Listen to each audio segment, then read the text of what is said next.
Small business is the backbone of the American economy, a maxim politicians utter so frequently that last week tonight can build a 16-panel grid of congresspeople uttering it in perfect Tunisian. But for all that we love to venerate the idea of disruptive entrepreneurs and mom-and-pop stores, the truth is that small business is getting smaller as lax enforcement of antitrust laws allows fewer and fewer companies to be more and more dominant.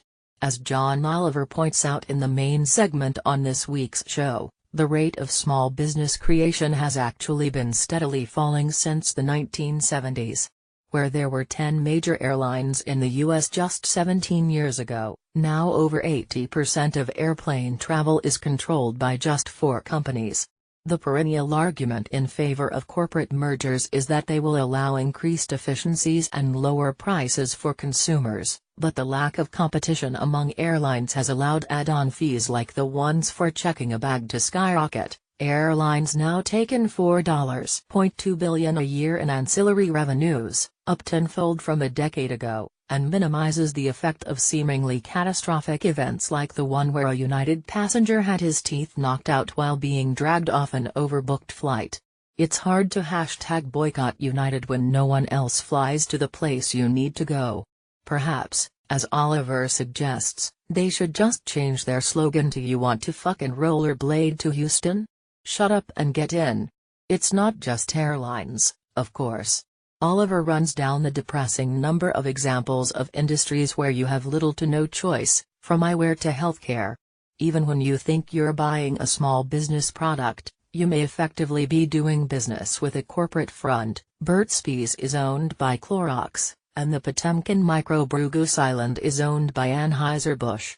One of the worst offenders, Oliver points out, is the telecom industry, such as, to pick an example, HBO's parent company, Time Warner, which is currently seeking to merge with AT&T.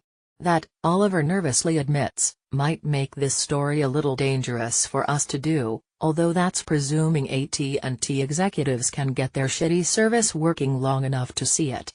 To further illustrate his point, Oliver takes aim at a tangible, highly odious example of the consolidation of cable industry consolidation, the cable box through which you're probably watching his show, unless, of course, you have the good taste to get all your late-night clips from Slate.